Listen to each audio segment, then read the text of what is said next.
Donc parmi ces thématiques universelles, il y a la question quand même des traditions. Et dans les traditions espagnoles, il y a une importance qui est donnée à la cuisine. Et dans ce film, la cuisine Ah, c'est a un une film qui place. donne faim. Est-ce que tu peux développer? D'ailleurs, c'est dans les images que j'avais gardées profondément de Bolbert, les images de nourriture étaient ultra présentes. Ben, l'image, là, quand elle renverse le flanc des huevos, là, t'as qu'une envie, c'est le manger. Elle parle de morcilla, de barquillos, de tortilla.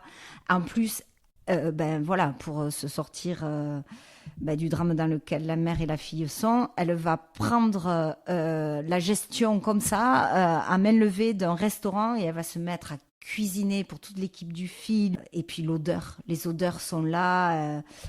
Les filles sentent l'odeur de leur mère quand elles sentent le tablier, donc la cuisine. Oui, tout à fait. Moi aussi dans ce film, je trouve que je pense tout de suite à la séquence en contre-plongée de Penelope Cruz qui fait la vaisselle et qui nettoie Oui, l'âme du couteau. oui, oui. C'est une séquence annonciatrice, on peut dire. On ne sait pas vraiment de quoi, mais bon, on Mm. se doute. Et dans ce film, la cuisine, elle a une fonction complètement performative, un petit peu comme le langage performatif. C'est-à-dire que l'image agit dans le film. Ouais, c'est ça. Elle a un rôle et elle contribue à faire avancer le récit. Et donc, comme tu disais, effectivement, les personnages s'en sortent par la cuisine et ces femmes s'en sortent par la cuisine.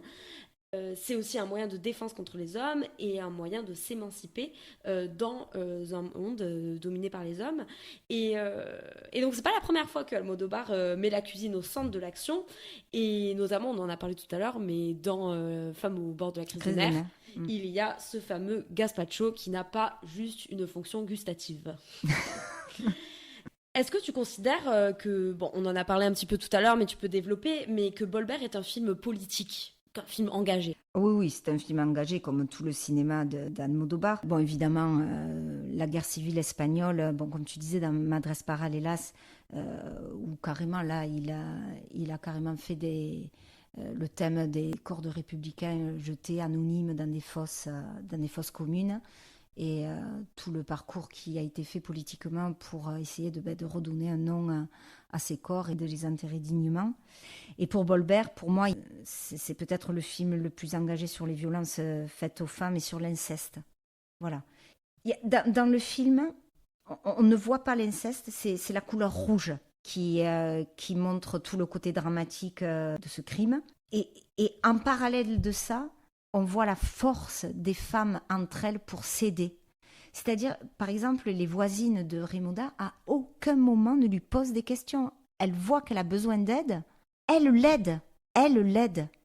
Cette façon de montrer que les femmes entre elles arrivent à se sortir finalement des pires choses qu'on ait pu leur faire, cette sororité qui leur permet d'avancer malgré les crimes et malgré le drame Et les traumatismes. et les traumatismes. Oui, tout à fait. En fait, j'ai l'impression que moi, Almodovar, il propose carrément une tragédie. Bolbert, c'est un peu une relecture moderne et politique des mythes grecs, parce qu'on a Oui. tout. On a parricide, inceste, Ah vengeance. oui, oui. Oui, oui. Et il y a aussi, quelque part, l'idée de la transmission. Il y a un peu une malédiction qui frappe cette famille, celle de la violence intrafamiliale et paternelle.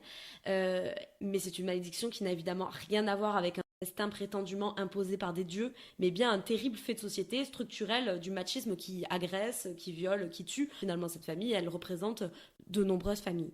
Et d'ailleurs, à ce sujet, je trouve que c'est important de rappeler que l'Espagne est un des pays pionniers dans la lutte contre les féminicides, avec en 2004, donc à peu près à la période de Bolbert, et d'ailleurs, c'est l'année 2004 de la sortie du génial album de Bébé, chanteuse qu'on écoutait beaucoup, Oui. qui s'appelle Pa fuera telarañas, et qui traite des violences faites aux femmes. Et donc je disais, donc 2004, c'est l'approbation de la loi de mesures de protection intégrale contre les violences conjugales, et qui a fait que depuis 2017, en Espagne, il y a un budget de 1 milliard d'euros sur 5 ans qui est alloué à cette lutte-là. Et donc je trouve que les chiffres sont assez parlants parce que donc l'Espagne, c'est une population inférieure de 30% à celle de la France. En France, on est à 184 millions d'euros pour l'année qui sont destinés à cette lutte. Donc si on fait le calcul, et c'est beaucoup plus que les années précédentes, donc si on fait le calcul sur 5 ans, on n'est pas du tout à ce milliard espagnol qui est en plus pour une population de 30% de moins inférieure à celle de la France. Bon, évidemment, tout n'est pas parfait en Espagne, mais on peut quand même noter que l'Espagne a réussi à réduire d'un tiers environ le nombre de féminicides par an. Et l'Espagne, encore une fois, a également renforcé sa législation contre le viol en introduisant l'obligation d'un consentement explicite depuis 2022, ce qui n'est toujours pas le cas en France parce que c'est encore sujet à débat. Bref. Donc voilà, donc on a dit tragédie, oui, mais est-ce que tu pourrais développer un petit peu sur le genre principal ou les genres qui constituent pour toi le film Bolbert? Alors, il n'est pas évident à... Bon, j'aime pas dire le mot classé, mais à nommer. Pour moi, c'est un film réactif de fantômes. Pour moi, Bolbert, c'est un film hyper réaliste qui est très très ancré dans ce village de Castille avec toutes ses coutumes, ses traditions, et très ancré dans la banlieue madrilène. Et on a des images aussi de Madrid où on voit toute l'énergie de la ville. Pour moi, c'est un film en hommage à ces villages où a grandi Pedro Almodóvar, avec ces images de femmes très puissantes, des femmes robustes, des femmes ces villageoises qui affrontent, et elles ont toutes en commun cette préparation pour l'ultimo momento, c'est-à-dire pour leurs funérailles. Elles prévoient tout à l'avance, tout est préparé, et ça on le voit dans le dernier recueil de nouvelles de Pedro Almodóvar qui s'appelle Dernier rêve, où il y a un passage sur sa maman qui, avant de décéder, mais a tout préparé. La tenue de sainte qu'elle voulait porter, avoir les pieds nus parce qu'elle veut être légère pour monter au ciel, porter un châle parce que elle est veuve et elle veut qu'en arrivant là-haut, on sache qu'elle est veuve. Elle a déjà payé le cercueil. Mais tout est organisé. Et dans Bolbert, on le sent très très bien ça. Mais c'est pas quelque chose de macabre. C'est une coutume où les femmes, entre elles, en plus, vont céder pour ça. Et puis, il y a tous ces moments dans le film où on ne sait pas si les morts sont vivants ou si les vivants sont morts. On ne sait plus qui sont les fantômes. Il y a tout ça qui se mélange. Et c'est ce mélange-là qui fait que ce film est inclassable. Oui, il y a un peu une introduction du fantastique dans l'hyperréalisme, quoi. Et puis toutes ces villageoises ont ces croyances communes où pour elles, les morts, ce sont jamais des morts mauvais. Ce sont toujours des morts qui viennent aider. Donc, les morts qui reviennent, tu veux dire. Les morts qui reviennent. Donc, quand elles voient des spectres, où elles ont l'impression de voir le spectre dans la maison de la voisine, elles se disent pas, elle est en danger. Non, elles se disent, le spectre vient aider la personne qui vit seule dans sa maison, qui est âgée. Le fantôme est aimant, il est doux, il est réconfortant, il est bienveillant, il n'est pas persécuteur. Est-ce que tu considères que Bolbert, c'est une œuvre rebelle, ou du moins non conventionnelle, dans son fond, sa forme? Oh oui. Là, déjà, ce qu'on vient de dire, c'est un film de fantôme hyper réaliste. Ouais, il y en a pas, qui mélange les genres. Et puis, c'est un film où il n'y a aucun apitoiement. Donc oui, on peut dire que c'est un peu un film rebelle. C'est un film qui dénonce l'horreur indicible de l'inceste et des conséquences. Et quelque part, c'est un film un peu aussi comique sur la mort, et notamment les esprits qui jouent à cache-cache. Le personnage de Irénée, elle se cache sous le lit, dans le coffre de la voiture. Moi, cette scène me fait beaucoup rigoler. On a fait un peu le tour, mais j'aimerais que tu me parles un peu plus en détail de la musique dans Bolbert. Je sais que, par exemple, tu t'intéresses au flamenco, mais oui. Bon, si tu veux me parler un peu de la musique, même d'Almodóvar en général. Déjà, la chanson qui ouvre le film, c'est une chanson populaire espagnole quand elles astiquent les tombes. Et cette chanson parle du souffle de la vie, des ombres de l'âme et des doux souvenirs. Donc pour moi, rien que cette chanson, elle résume déjà Bolbert. Ensuite, évidemment, il y a la chanson Bolbert que va se mettre à chanter Penélope Cruz. Enfin, c'est pas elle qui chante, c'est Estrella Morente qui chante, mais bon, on va dire qu'elle fait un très joli playback. Et qui est un classique du flamenco espagnol et qui a été repris en tango par Carlos Gardel. Donc la version originale flamenco, c'est Estrella Morente qui la chante. On sent que quand Penélope Cruz, elle mobilise tout son corps pour aller chanter cette chanson. Donc on voit tous ces souvenirs qui remontent. Irénée qui est dans la voiture, allongée sur la banquette arrière, qui entend sa fille chanter ça, qui sourit, qui pleure en même temps, les regards complices avec sa sœur Solé, avec sa fille Paola, et las palmas qu'on entend, les guitares. Bon, moi, je suis très flamenco. Tous les ans, je vais à Flamenco on Fire. À... Alors, Flamenco on Fire, c'est pas à Séville, c'est à Pampelune. Parce que El Hombre de las Abicas, qui est un grand guitariste flamenco, est né à Pampelune, est parti vivre à Séville et est parti aux États-Unis, entre guillemets, propager ce qu'on appelle le nouveau flamenco, qui est très décrié par les puristes, mais qui nous a permis d'avoir Rosalía. Et en hommage à cette modernisation du flamenco, une association de Séville a monté le festival Flamenco on Fire à Pampelune. Ok, merci. Bon, bah du coup, tu as parlé vraiment de Estrella Morente dans Bolbert, donc je vais pas en reparler. Mais moi, je vais un peu parler des autres scènes chantées chez Almodovar dans ces autres films, celles qui sont très importantes pour moi. Alors moi, j'avoue que je regarde souvent sur YouTube ces extraits-là, et quand je regarde le moment du film, j'ai tous les souvenirs. Enfin, en fait, vraiment, la filmo de Pedro, elle m'aide dans la vie, sans exagérer. Et parmi mes momentos preferidos, on a bien sûr Piensa en mí, dans Talon Aiguille, qui est, j'allais dire chanté, mais bon, lip-synké, que j'ai fait mon épisode sur les drag queens, mais lip-synké par Marisa Paredes. Donc ça, c'est le number one, hein, c'est vraiment, bon, déjà, c'est mon film préféré, mais voilà. On a Sally Porque Sally dans Entre Tinieblas, qui est un moment fabuleux, que je pense, quand j'ai découvert le film assez récemment, j'ai regardé cette séquence sur YouTube, je pense, 25 fois d'affilée, sans m'arrêter. Vraiment.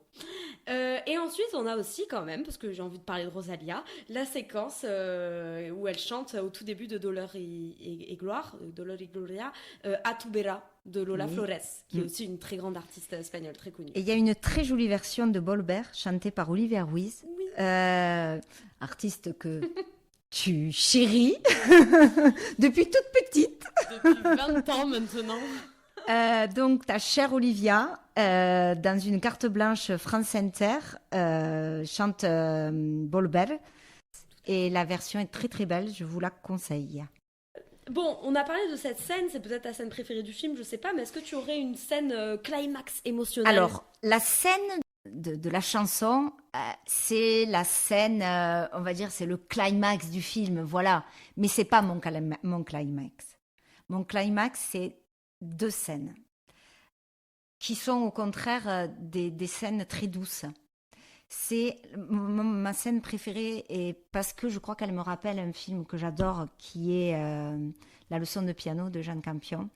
C'est la scène où Raimunda s'appuie contre l'épaule de sa maman sur le banc, où tout est bleu autour d'elle, tout est apaisé. Où les secrets ont été révélés, où elles se sont réconciliées. Et ça me fait beaucoup penser à une scène de la leçon de piano où la petite fille... Dans la leçon de piano, c'est au tout début, quand elles attendent que quelqu'un vienne les chercher sur la plage et qu'elle s'assoit sur une caisse, je crois, la maman, avec sa grande robe noire, et la petite fille vient se mettre contre elle. Et là, tout d'un coup, elle lui en veut plus d'avoir déménagé, elle lui en veut plus... voilà. Et pour moi, cette scène, elle est d'une douceur et elle m'émeut énormément.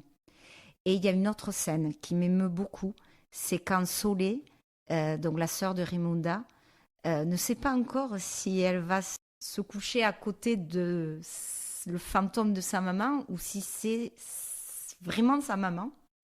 Et elle rentre doucement dans le lit et elle se met contre elle et elle garde les yeux ouverts et sa maman dort à côté. Je trouve la scène d'une douceur et on retrouve cette scène-là dans la chambre d'à côté. Merci. Et est-ce que tu qualifierais ton rapport à Bolbert plutôt d'émotionnel ou d'intellectuel? Alors moi, clairement, c'est sensoriel. Déjà, oui, il y a la musique. La musique, elle est là. Et une fois que tu as entendu Bolbert, tu as envie de le réécouter. Voilà. Les couleurs, la vue, voilà. Les couleurs vives. Ce bleu, ce rouge qui est là pour le drame. Et le bleu qui est là pour tout apaiser. Évidemment, l'odorat, la cuisine, dont on a parlé tout à l'heure. Et l'odeur du fantôme. Il y a quand même une scène très rigolote où les filles reconnaissent l'odeur de leur mère dans la pièce parce qu'elles reconnaissent l'odeur du P de leur mère. Voilà.